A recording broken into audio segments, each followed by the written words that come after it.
Good day everyone and welcome to my vintage kitchen. It's this time of the year, and what comes in this time of the year? Parties.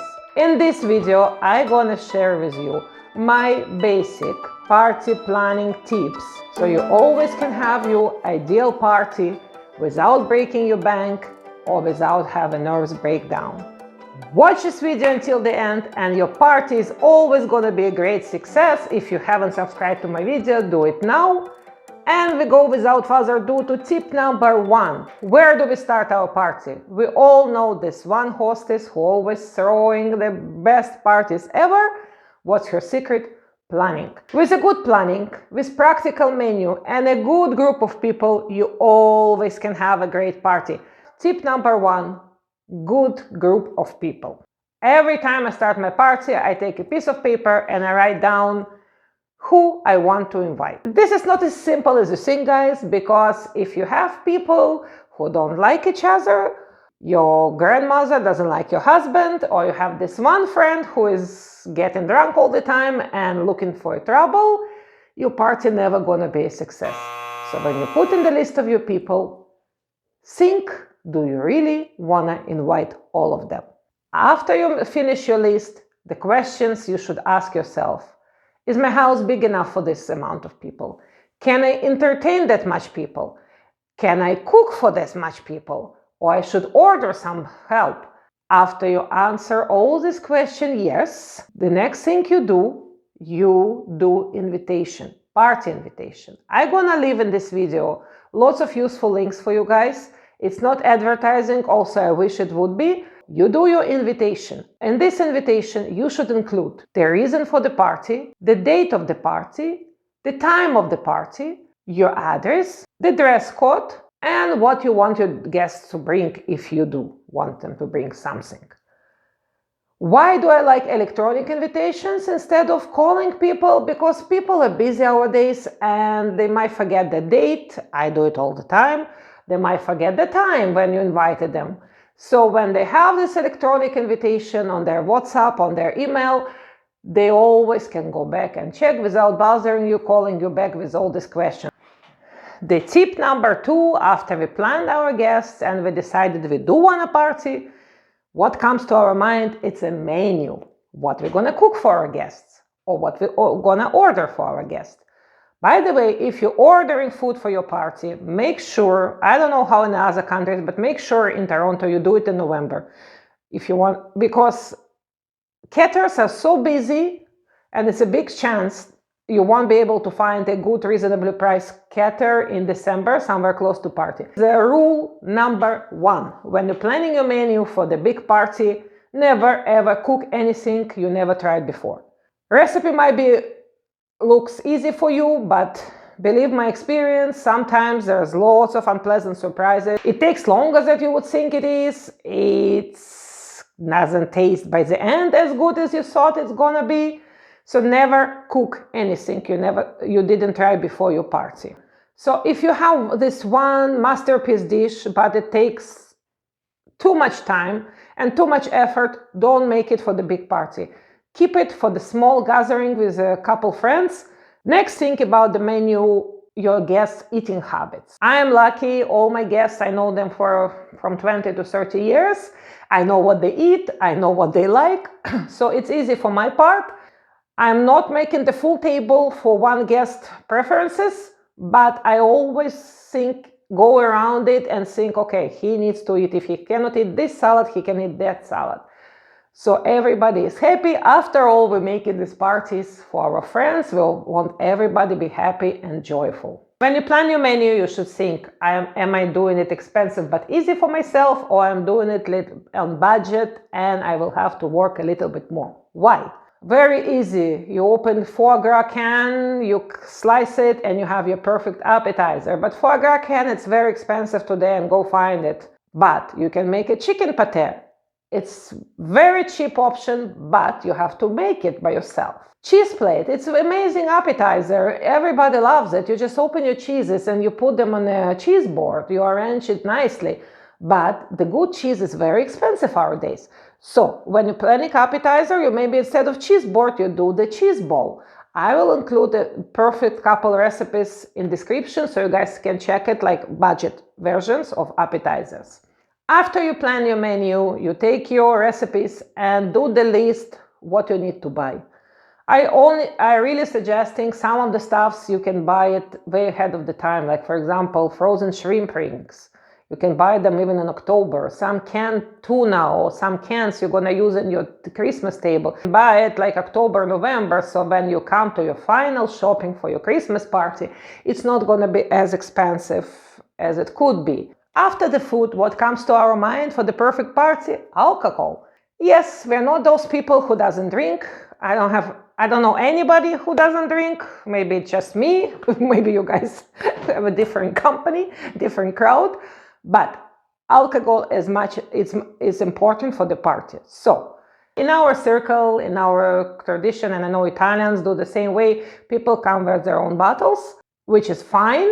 But no matter how much people bring, you always have to have some alcohol in your house to entertain your guests. Couple bottles of red wine, couple bottles of white wine, couple bottles of hard alcohol. If you're planning to do cocktail table, I know it's popular now, but to make a cocktail table, you should have somebody to making these cocktails. You're not going to be able to do it. You're going to be busy with your guests. You're going to be busy with your kitchen. So unless you have somebody who is really willing to make all these nice cocktails to your guests, don't do it. Don't do cocktail bar. Just stick with the simple drinks: beer, wine, brandy, whiskey. Number 4 on your list, what to do for your perfect party. I say it's dinnerware. If it's a backyard party, no problem. You can use those nice plastic plates. Don't buy the cheapest one because they bend, they leak. Please buy the good hard plastic plates for your party. If you want a formal and nice and traditional party, you should count how many plates you have and how many forks and knives you have. And I know not everybody crazy about dinnerware. Not everybody wants to have like 5-6 sets of plates, seasonal plates. If you want to have something which is going to work for every occasion, just buy simple white plates. White plate will work with every tablecloth, which I explain to you later, but make sure you have a lot of them. If you usually entertain, even if it's once a year, you know there's 20 people coming to your house, buy over 20 plates. Why? Because nothing ticks me off than different plates on a table. Like, it's really pissing me off. I know it's sometimes I do it because I have no choice. If I don't have enough plates, the table looks posh, the table looks great only when all of your the dishes are the same. Same glasses, same forks, same plates. So if you want to do this posh party, buy same plates. Now we talk about the tablecloth. Tablecloth is much as important as a whole. It's like a curtains in a house. Your tablecloths decorate your table already. Like this year I choose this tartan tablecloth. I'm a big sucker for tartan. I love everything tartan. I have clothes, and like now I got this one, but it's very pop-up color. It's already decoration by itself. So if you buy something red or tartan, make sure rest of your decor is gonna be calm, not like splash of colors, because instead of like nice upscale table, you're gonna get this like fountains of God knows what. I have a lot of them. I love them. I have them for every season. But if you don't want to invest just for the Christmas tablecloths, you say, oh, I have this party in my house once every 5 years. Why do I need the Christmas tablecloths? You're right, you don't need it. You always will need a white tablecloth. Simple white tablecloth works, again, as a simple white dish, works with every occasion, every season. Make sure you buy it big enough for your biggest table, so you don't need to put like extras. Again, it's like ruin your table look right away. So make sure your tablecloth is big enough and it's good washable tablecloth.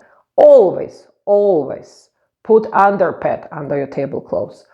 Not only to protect your table, even if you have cheap table you don't care about. Now I don't have it, so you see, every time you put the dishes or you put something, you're gonna hear this click and clap, which you don't want to hear in a big party. It's protecting your ears from this nasty click-clack sound all the time. After all our dinnerware and menu preparation are done, we start thinking about decor. Start your decoration with your front door. Put some nice items. It doesn't have to be expensive. I know the Christmas decor, especially now, it's so expensive. For the house decor, there is no limit to your fantasy. You can do wherever you want. There's lots of DIY projects. There's lots of options around the sites. But don't forget about the dollar store. Dollar store is a big source of nice things sometimes. Those little things I found in dollar store, $4 each, guys, $4 each. Or I have this vase, I think from garage sale, cost me 25 cents. I put the little electronic candle under. I put this thing on top, and look how nice and pretty it is. When it comes to table decor, first thing you should remember, never do it over eye sign. Why? Because this is what happened to your guests. This is what they see. And they start doing this and that, and they start moving it, and sooner or later it's going to be chipped or broken. Believe me, happened before. So when you want to do table decor, always make sure it's low. Don't put, it looks nice in the pictures, it's all over the internet, but don't put the big candle holders or vases with flowers. It's so annoying for the guests, and sooner or later they're going to remove it to the kitchen because they want to see each other, not your bouquet. These things I got in dollar store as well. I think it's $1.75 each. Look at these beautiful berries. So I might do even this way. I just put them in the vase I have. You can put it in any little basket you have or a little tray. And I top them with a little Christmas decor box. Is it plastic? I don't know. You can make the centerpiece out of it, or I keep it in the kitchen like this. I'm gonna use it for my appetizer table. After the dollar store, where you can get your budget decoration, use thrift stores. Thrift stores is a great source of finding stuff. Look at this, guys. I got those $1.50 each in our thrift store. Look what else I got in a thrift store. I wanted those Carol Singer figurines for a long time. Usually they're not cheap if you find them. The whole set cost me probably $10. So it's a nice source to save your money. Talking about the table decor, what I personally love to do, I love to put a little present on each plate or close to the plate for each guest. Like a little party favor, you would say. I used to buy little candle holders. I used to buy the little tea dispensers. What I'm gonna do this year, I got this big box of Christmas decoration. So I'm gonna take this ball, and I got this little name tags. It's actually for the presents, but I'm gonna do the table cards with the names to seat my guests. So I'm gonna take this little ball, I'm gonna put this name tag on it, and I'm gonna leave it on the plate. Look how cute it is. So when your guests sit down, they can read where they sit down, they can find their place easily, and they're gonna have a little Christmas toy for them. I think it's cute. I think it's kind of conversation piece. So after the party over, people can take this toy with them and they can remember this party. Every year they put this toy on the Christmas tree. If you don't want to spend time or money to buy some little gifts, I have another idea to decorate your table. You just take the little clementine or even an orange. You take your name tag and you leave it on this. Look how cute it is. It doesn't cost you lots of money, but again, it gives it's bringing your table to different level. It gives people something to talk about and gives people something to smile about when they come to the table, right? And now for the biggest secret of every party, in every household, in every country. It's not a tablecloth, it's not a menu, it's not the alcohol that makes your party great. It's the people who join you. So I wish you all very happy holidays and a Merry Christmas to all of you.